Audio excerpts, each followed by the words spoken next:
Evacuations are underway as Hurricane Florence threatens to ravage the Carolinas. More on the storm in weather. Controversy surrounding new buildings erected on campus could be leading to legal drama. More on the administration's dispute. As the confirmation process for Brett Kavanaugh continues, a new letter raises harsh accusations against the Supreme Court nominee. The latest in the review. And the football season is back and underway. We have you covered on the biggest highlights of 2 weeks and more in sports.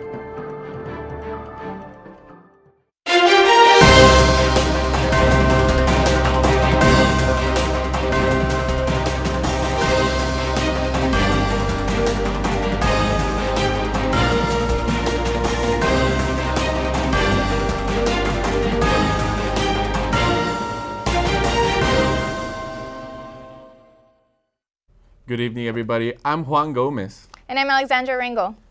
Local media confirms the death toll in North Carolina reaches 4 and could possibly rise as a result of Hurricane Florence. Marissa Gonzalez has the latest on the storm. Marissa? Thanks, guys. Now, Hurricane Florence made landfall this morning. Let's take a look at the damage so far. So, like they said, 4 reported deaths so far. The landfall was made at around 4:15 a.m. our time, around 7:15 local time. It hit at Wilmington, North Carolina, and it is a Category 1 hurricane now. It was downgraded, but the storm surge and winds are giving it the characteristics of a Category 4. So it's currently moving at around 3 miles per hour, which is essentially a walking pace, so it's moving really slowly. And so those winds have slowed down to 80 miles per hour. They were previously at 90 during landfall, but those winds are extending to 195 miles out.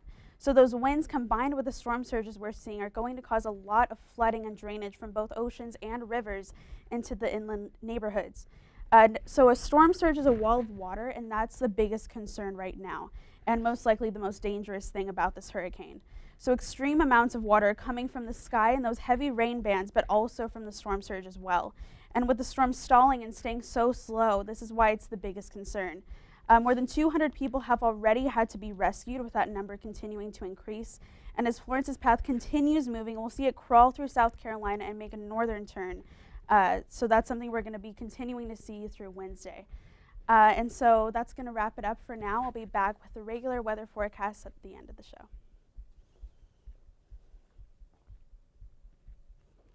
Thank you, Marissa. And more than 1 million residents have been ordered to evacuate regions of North Carolina, South Carolina, and Virginia in the face of Hurricane Florence.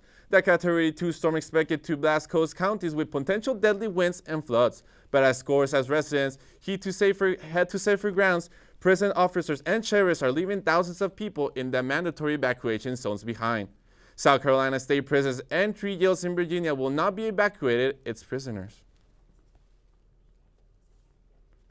Meanwhile, the Philippines are preparing for a massive storm of their own. Typhoon Mangku is expected to make landfall tomorrow morning. It is expected to be a Category 5 hurricane, much stronger than Hurricane Florence. Residents are bracing for the worst. Thousands of people are evacuating and soldiers have deployed to assist with evacuations. Mangku has already torn through Guam and the Marshall Islands in the Pacific. And local Red Cross volunteers have touched ground in the east in response to Hurricane Florence. 13 volunteers have landed in Virginia and North Carolina to help with disaster relief. Over 2.6 million people are facing hurricane warnings and watches in the east. To help with any relief efforts, you can visit redcross.org. And several flights are being affected by Hurricane Florence. The airport in Jacksonville, North Carolina is shut down today and all scheduled flights are canceled. As the hurricane makes landfall nearby, the status of 3 connected flights from San Diego to Charlotte, North Carolina this evening are still expected to depart as scheduled. However, the status of those flights could change depending on weather conditions. The Jacksonville airport could be reopened as early as this weekend. Amidst the national disaster Hurricane Florence, Senator Jeff Markey says almost $10 million were transferred from FEMA to the Immigration Enforcement Organization, ICE. FEMA Director Brock Long says none of the money from FEMA came from the disaster relief funds, which supports current efforts on the East Coast. Money was moved from FEMA's preparedness and infrastructure funds to support the detention of more migrants than they originally expected, among other needs. ICE requested the funds to purchase over 2,000 additional adult beds. Dozens of homes are destroyed after a gas explosion in Boston yesterday. At least one person is dead and several others are injured. Authorities say a gas line issue caused explosions and fires to erupt in 3 Massachusetts towns, destroying at least 40 homes. Residents of all 3 towns have evacuated. Officials are investigating the explosions and say it's too soon to give damage estimates. And BMW Model 520D sedans have been catching fire worldwide. Due to malfunctions caused by exhaust gas recirculation, they have been bursting into flames in cities like Los Angeles, New York, and Washington, D.C. There has been no reported deaths or injuries, but there have been a few burns down homes. BMW has completed around 100,000 emergency inspections, but over 27,000 have been inspected. BMW officials have apologized for the issues, but investigations have started and lawsuits have been placed against the company. Paul Manafort faced a federal court in Washington, D.C. today. He pleaded guilty to participating in a conspiracy against the United States and conspiracy to obstruct justice. The 2 counts carry a maximum sentence of 10 years and up to $10,000 in fines. With his guilty plea, Manafort will be required to forfeit multiple properties along with all funds in 4 separate bank accounts. Trump attorney Rudolph Giuliani reached to the guilty plea, stating, "Once again, an investigation has concluded with a plea having nothing to do with President Trump or the Trump campaign." Outside of court, Manafort's attorney said it was a tough day, but he's accepted responsibility, and everybody should remember that. And Supreme Court nominee Brett Kavanaugh has denied accusations of sexual misconduct while he was in high school. Sources say the subject of letter senator denies that Dianne Feinstein sent to the FBI Thursday. Feinstein said an individual came to her with information before Kavanaugh's confirmation hearing. The senator says the woman doesn't want her name made in public. According to one source, the accusation relates to a sexual encounter that occurred when Kavanaugh was about 17 years old. Senate Republicans released a letter from dozens of women who knew Kavanaugh from high school saying he, quote, behaved honorably and treated women with respect. The Senate Jury Committee is set to vote next week on whether to move Kavanaugh's confirmation to a floor vote. And in Rome, Pope Francis meets with leaders of the U.S. Cathedral Church for an issue that has been escalating. Sex scandals among churches is on the rise in our country. Cardinal and President of the U.S. Conference of Catholic Bishops, Daniel DiNardo, expressed to the Pope the concerns around sex abuse issues. He stated, "We shared with Pope Francis our situation in the United States, how the body of Christ is lacerated by the evil of sexual abuse." Meanwhile, the Cardinal of New York, Timothy Dolan, has this to say.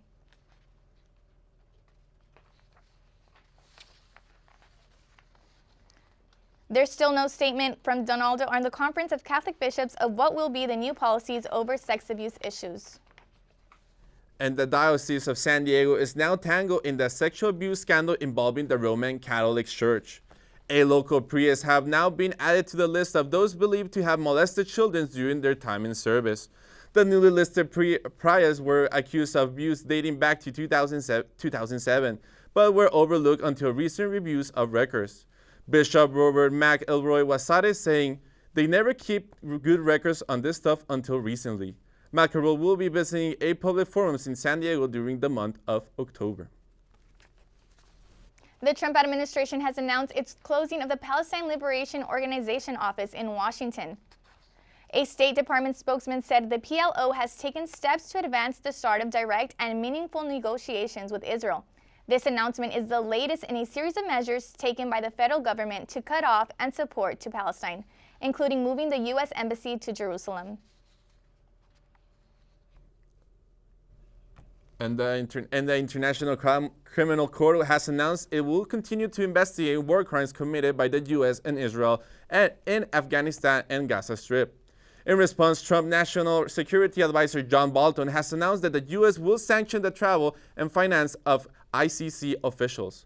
Bolton also threatened to pursue any ICC judge involved in these hearings. In response, the ICC says as court of law, it will continue to do its work undeterred and according with those principles in the overreaching idea of the rule of law. Things got heated at the Castro Valley Fall Festival when a California congressional candidate was allegedly attacked. with a switchblade. GOP candidate Rudy Peters was sitting at his campaign booth when he says 35-year-old Faraz Fazali stood in front of the booth screaming about Donald Trump. Witnesses to say Fazali threw a coffee cup, all Peters causing the congressional candidate to grab him and throw him to the ground. Fazali is alleged to have pulled out a switchblade knife and threatened to kill Peters. Fazali fled the scene after he was unable to open the knife. When asked about future campaign operations, Rudy Peters had this to say.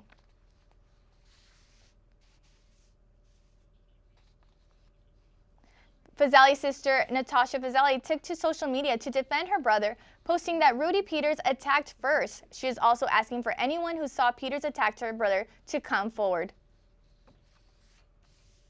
And California continues its pursuit to becoming a global environmental leader with an aggressive new policy. State Governor Jerry Brown reaffirmed California's commitment to the 2015 Paris Agreement at the Global Climate Change Summit in San Francisco Thursday. Earlier this week, Brown signed a mandate committing California to convert energy to renewable energy by 2045. This would make California the world's largest economy to rely on energy completely generated by just wind, solar, and water.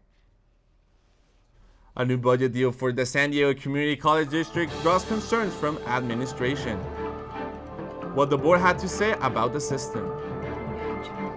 California's poverty struggle resumes as housing costs continue to rise. More on this story coming up. Patriotism. It inspires passionate debate. It's worn like a badge of honor with good reason. Because it means love and devotion for one's country. Love. But what really makes up this country of ours? What is it we love? It's the people.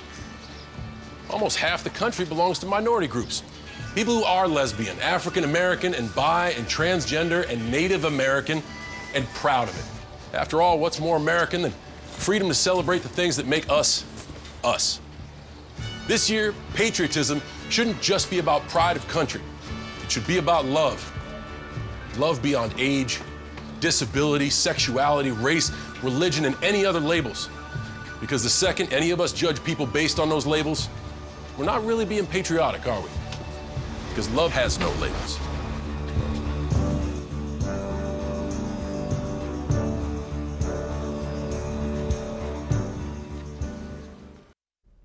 A discrepancy in the City College campus is brewing, and it could end up in court.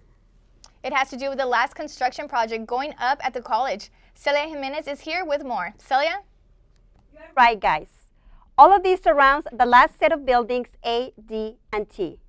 This is a building, the A building, and it will be the house for most of the administration. Earlier this week, President Ricky Shabazz addressed the academic senate, telling them that the A building is $10 to $12 million over budget. Keep in mind this funding comes from Board Proposition S&N, which allocated $1.6 billion to fund remodeling and construction throughout the district. Last night at the Board of Trustees meeting, Christopher Manis, Vice Chancellor of Facilities, asked the board for just under $6 million to make adjustments. Exactly what those adjustments are was not disclosed. It appears they are due to structural problems and cost of materials, but this certainly exceeds the original cost. The president said this will push back the moving date for those going into these buildings. That won't happen now until next semester. We will continue to look into the story and bring you more information as it becomes available. This is all we have right now. Back to you at the desk. Thank you, Celia. The Governing Board of San Diego Community College District met on Thursday to adopt the year's budget. The board shared their concerns over the budget changes that were passed down from the state level. This funding formula is a moving target. It's going to keep moving. It's going to be frustrating. And this is a unique year. Bonnie often Dr. Dowd refers to this as a paradigm shift. Some of our adjunct colleagues are going to be kicked to the curb. So the source of the funding from the state is different. That's the paradigm shift that's being talked about. For the past decade, our funding was entirely dependent on our enrollment. The state's now shifting that so that enrollment will only count for about 70% of our budget. The other 30% will come from either the percentage of low-income students that we're serving, and then also from our student completion and success rates. With the new system, every degree or certificate a student completes represents additional funding for the district. Flu season is in San Diego is right around the corner. The student health clinic here at City College is offering flu shots for students, faculty, and staff for $10. There is no appointment needed. Just come down to the E building on campus between 8 to 4:30, Monday through Thursday, and Fridays from 8 to 12. And today, 2 gun threats in local high schools alarmed the police department, causing concern to many parents. The schools involved were San Marcos High and Santee West Hills. According to the San Diego sheriff, the San Marcos threat occurred Thursday night, but had no fundamentals of being a serious one. Meanwhile, the West Hills High threat was noticed to the police department by an Instagram post warning students of such school to not attend classes or they will get hurt. It seemed the post was from a student of West Hills and is being under investigation. And at SDSU, classes were temporarily shut down following a water main break. Officials worked to fix a broken pipe that caused the leak. Classes resumed later in the afternoon with all water to the campus being restored. The college does not expect further interruptions from this break. And California, the state with the biggest economy in the nation, is also the state with the highest poverty rate. According to the U.S. Census Bureau, 7.5 million California residents live in poverty. The high cost of housing coupled with low wages is to blame. Since 2006, the median rent has increased by 13%, while median earnings only by 4%. The figure takes federal support programs into account, without which the poverty rate would have been higher. Authorities are now in possession of a cache of weapons and explosives found in the home of Nathan Brogan. Brogan, a University Heights resident, remains in custody for shooting a city utilities worker on Labor Day. The bomb squad was called in to remove 75,000 rounds of ammunition, as well as several pounds of loose black powder. And an AR-15 rifle and other 50 additional weapons were found in Brogan's home, just 5 blocks from an elementary school. And the Del Mar Gun Show has been suspended for the upcoming year. In an 8-1 vote on Tuesday, the Fairgrounds Board voted to suspend crossboards of the West Gun Show until a policy is developed that could include a complete ban of the possession of any firearms or ammunition on state property. Public concerns about gun violence and the legalities of some of the firearms and ammunition sold at the gun show have led to the suspension. The gun show has taken place at Del Mar for the past 30 years. The owners of the crossroad of the West Gun Show say they will not walk away and are prepared to fight the suspension. And lots of activity in the world of sports. This weekend, boxing, football, and many more. We have Jeff Biliaegus with the sports update. Jeff, take it away. Hey, thanks, guys. Let's just get right into it, right? Thursday night football. Cincinnati Bengals host the Baltimore Ravens for what is most people would actually think would be an epic shootout. First quarter, Joe Flacco drops back and fires deep into right there on the 30-yard line, but intercepted by none other than the rookie safety from Wake Forest, Jesse Bates. And the Bengals actually capitalize as Andy Dalton rolls out and to the right and throws to the back of the end zone. I don't know what it is. Okay, so we're pushing to college football where number 8 Auburn is going ahead and facing LSU. Number 16 Boise State is going against Oklahoma State at number 13. And this is a controversy. This is an upset alert. Number 5 O State goes into number 19 TCU.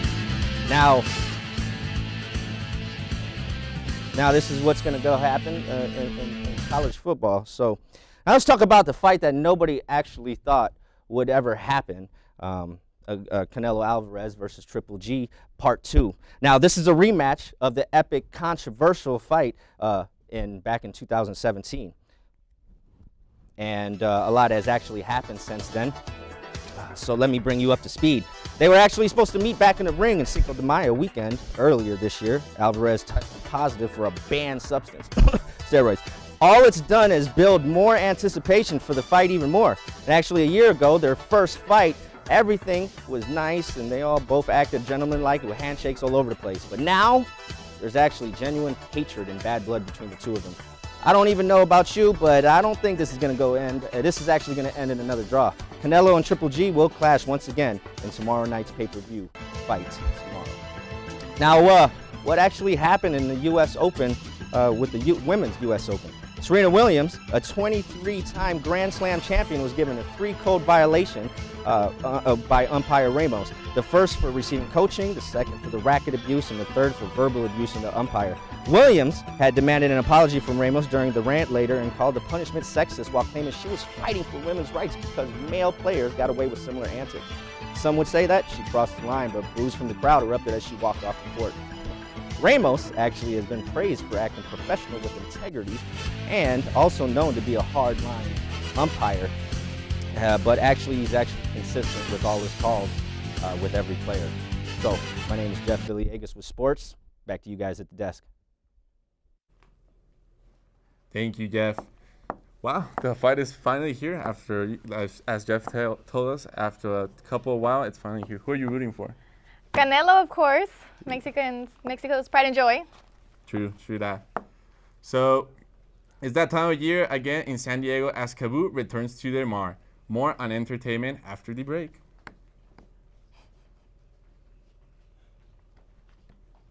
Well, sure. Did you know kids who play outdoors have healthier lungs? Totally. I did. Did you know that boys that play with dolls make better husbands? My son has lots of dolls. But did you know terry cloth diapers breathe better? I did. It's totally true. Oh, yeah. Did you know that strollers have the right of way on the sidewalk? Yes. Yep, I did. Did you guys Did you know that kids who eat breakfast have higher GPAs? Yeah, I know. Yeah. That's actually what I was going to say. Did you know babies should never touch silver? It's really bad for them. I knew that. Did you guys know that statistically friendly kids have more friends? Mm-hmm. Yeah. That's obvious. Did you know most people think they're using the right car seat for their kid, but they're not?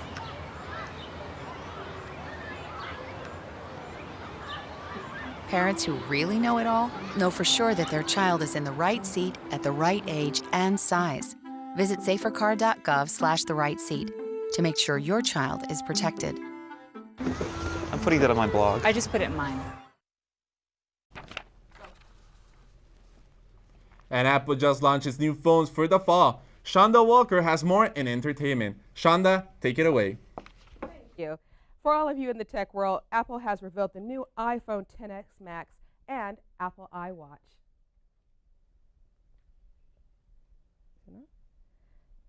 Apple has revealed the new iPhone XS Max and Apple Watch. The greatest feature on the iPhone XS Max is the 6.5-inch screen with the 12-megapixel camera. Prices start at $1,099. The fourth-generation iWatch is thinner, with a larger screen. According to Apple, the watch is the first over-the-counter device approved by the FDA to monitor your heart rate. It collects ECG data you can share with your doctor. It even calls 911 for help if your heart is in arrhythmic distress. In other entertainment news, the 2019 Miss America is crowned. Nia Franklin of New York won the 92nd Miss America pageant. Franklin is an opera singer. She was born in North Carolina but moved to New York, where she earned a master's degree in music composition from UNC, the School of Art. On to sadder news. Fans of rapper Mac Miller, who died of a suspected overdose, was remembered. A vigil was held earlier this week at Blue Side Park in his home in the town of Philadelphia. According to TMZ, the family is planning a Jewish service. The date for the funeral is unknown. And back here in San Diego, KABOO is hosting their fourth 3-day music festival, today through Sunday. Tonight, the Foo Fighters and Halsey are just a few of the artists performing. Saturday night has classic artists like Earth, Wind & Fire and Billy Joel, and pop artist Katy Perry is Sunday. It's Sunday night's headliner. Okay. Since the Las Vegas massacre, there has been worries about security at the Del Mar Fairgrounds, but Okay, that's all for this week's entertainment segment. Have a great weekend. In Cebu, I have one of my roommates going to Cebu this weekend, so she kind of asked me to drive her one of the days at least, so she doesn't have to pay for an Uber. Did she not invite you though? I mean, I work, so I can't go. I wish, yeah. That's true. That's true. And after the break, we're gonna have more on weather, but this time here at San Diego. Stay tuned.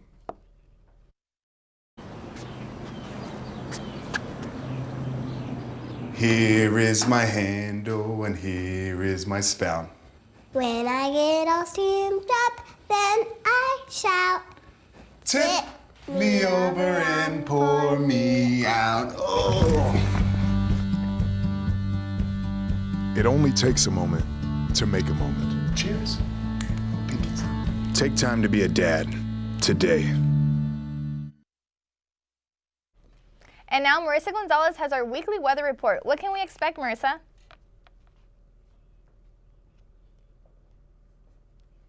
Hey guys, so first of all, we're going to get into our national weather map and take a look at what's going on across the country. As we mentioned earlier, there was a lot going on the East Coast with the hurricane, but I guess we don't have it, but basically everywhere else across the country is pretty decent temperatures. I think around mid-70s to higher 70s, and pretty much that's the only place where we're not seeing extreme weather. And yeah, as you can see, super hot in Vegas, Phoenix, per usual. And the rest, we have pretty mild temperatures. And taking a look at the temps here in San Diego across the county, we'll see that we definitely have the best weather. We have very mild weather compared to everything else that's going on.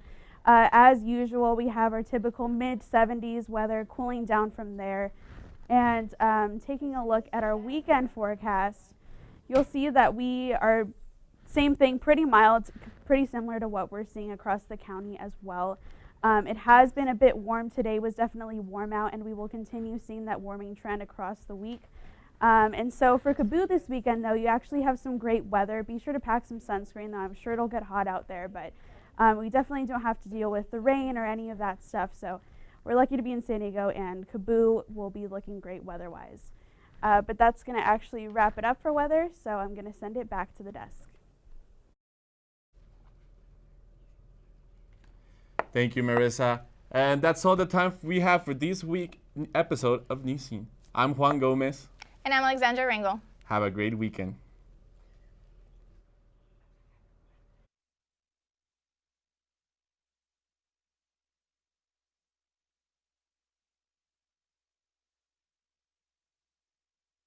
Follow us. We're also on social media. Don't forget, we're on Twitter at SD Newscene. At SD Newscene. Go follow us. Thank you.